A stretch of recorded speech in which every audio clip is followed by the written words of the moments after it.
I'm Julie Hassan, and you're watching Everyday Dish TV. Today we're going to make rustic white beans with garlic and rosemary, which was one of my favorite dishes. It reminds me of the food my grandmother used to make when I was young, and she was from France, and her food was always vibrant with flavor, mostly garlic and fresh herbs. And so this is something that I've done with this dish, but not only is this dish delicious, it cooks in 14 minutes. Yes, start to finish, 14 minutes. So I mean, that's quicker than ordering takeout on a busy weeknight, and it's a healthy dish. It's high in fiber, high in protein. It's low fat. I mean, you can't go wrong. You round it out with a fresh leafy green salad and some rustic bread, and you've got a feast. So let me show you how to make this dish. Again, I was saying that we make it in the pressure cooker, and this is my favorite pressure cooker. This is the BRK pressure cooker, and I like it because it not only works really well, but it's a perfect size, so you don't have to make a huge amount, and you can do the lid with one hand. So what we're going to do is we have our water in here, which is already hot, and don't worry, you can get the recipe on everydaydish.tv. And we have our white beans, which have soaked overnight. These are great northern beans. This is what they look like dry. Just make sure to soak them overnight and give them a good rinse and drain them. And what that does is it takes out all the indigestible sugars, so it helps make it digest a little easier when you eat the dish. So we're going to add those into the hot water carefully. Okay, and then what we're going to do is we're going to add all of our seasonings, or most of the seasonings at this point. So we have nutritional yeast flakes. We're going to add those in. We have some onion powder, or granulated onion. We have rosemary, fresh rosemary. Love the smell of that. We have a bay leaf. And we have some sage, dried sage, so we're putting that in. And we have dried parsley. Now one of the great things about this dish is that it pretty much uses all ingredients that you have in your pantry, so you don't have to run out to the store. It's really nice. So we're actually going to add half of our dried parsley now, and we're going to add the other half when the beans are done cooking. So at this point, we're going to put it back on the stove. We're going to turn it on, and as soon as it's really hot, we're going to put the lid on. Now for this, we're going to cook it at high pressure. So if you have a pressure cooker, cook it at high pressure. Make sure your valve is in there well. And we're just going to, for this one, we're going to pop our fingers in there so it opens up. We're going to put the lid on, and we're going to snap it into place. Now once the valve comes up, we're going to set our timer for 14 minutes, and then we're going to let the pressure come down naturally. We'll be back. You'll notice that the little red thing is up. Now that means that it's up to high pressure, so we're going to turn our heat down because we don't want it to be we want to keep it, kind of moderate temperature. Now we're going to set the timer for 14 minutes, and once 14 minutes are up, we're going to shut the heat off, and we're going to take it off the heat. So, see you in a few.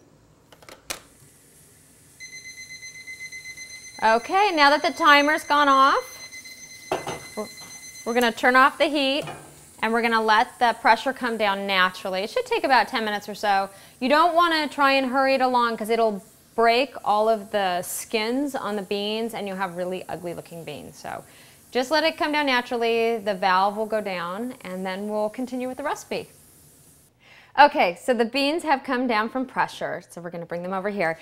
And I might have been a little over-enthusiastic about how much time it actually takes to make it. The actual cooking time for the beans is 14 minutes, but it does take a little longer because you have to wait for the pressure to come down, and you've got a few more minutes. So, okay, under an hour you can make this. It's still quicker than ordering takeout in most cases, and definitely a lot more delicious. Ooh, the smell is so good. So now at this point we're going to add our other ingredients. And the reason we want to add the salt and the tomatoes after is because the acid and the salt will prevent the beans from getting really tender, which is what you want. There's some people that say that's not true, but I really do notice a big difference. So I always add the salty ingredients and the tomatoes after.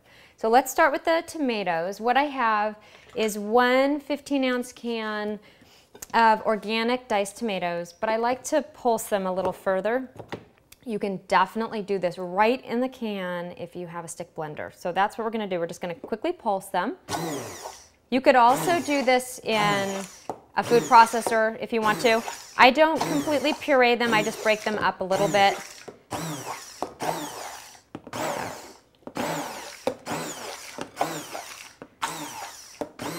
Okay, that looks good. All right, we're just gonna take it out. All right, now what we're gonna do, we're gonna add these to our beans. And then what we have, let me scoot this down here. We have some smoked paprika. Amazing spice. You've got to get it if you don't have it. Adds a smokiness to it, so good. So we're adding that. And traditionally, beans would be cooked with some sort of a smoky meat. And so this adds a nice smoky depth to the flavor without adding any meat to it. Then we have 2 bouillon cubes. Look for a good vegan brand. Some of them are better than others. This one I really like. It's by Rapunzel. If you can find vegetarian mushroom cubes, even better, or mushroom bouillon. And then just crumble them up and put them in there. We have the rest of our parsley. And I like to add the rest at the end because I think it just gives it a little bit of a fresher taste. Now, our garlic. Some people add their garlic before they cook the beans, but I like the fresher flavor of the garlic adding it afterwards. I just think that the garlic tastes a little fresher that way. So what I have is I have my garlic, and here's a quick tip. Smash your garlic cloves. Don't chop them up because it releases, when you smash them, it releases a lot more of the nutrients or anti-cancer compounds that are really good for us, and you don't get it when you just slice it or cut it. So what we're gonna do is we're gonna smash them. So I've already pre-smashed them. You can use a garlic press, you can use a nifty little tool like this one, which is a garlic twist. So you smash it down, and you just do this back and forth a couple times. It's fun, you can get the kids involved. Kids really like doing this right here. And then you have this lovely garlic, which we're just gonna add in. Like I said, you can smash it too with a garlic press. I really like that one from Xylus because you don't even have to peel the garlic cloves. Okay, so we have our garlic in there. Let me add the rest of this. Then what we're gonna do, we're gonna add a little salt and pepper to it. It doesn't need much salt because of the bouillon cube, so we've got the salt. Fresh cracked black pepper. Now what we're gonna do is we're gonna return it to the stove and cook it only about 10 minutes because what this does is it's just going to meld the flavors a little more. You could serve it right now, but it tastes really good if you give it about 10 minutes on just a low simmer. So we're gonna do that. There we go. And we're just gonna let that simmer.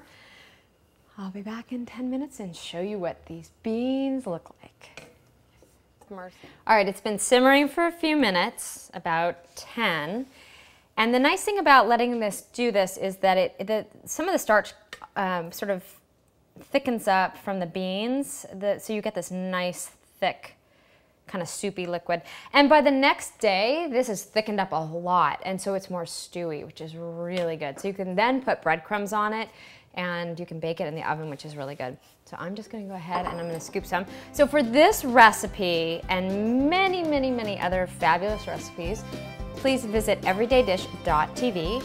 And if you're interested in the BRK pressure cooker, go to the marketplace at the Everyday Dish website, which is everydaydish.tv. Thank you so much for joining me. I am so excited to sit down and eat my beans. I wish you could have some with me. I'll see you next time. I'm Julie Hassan. Bye-bye.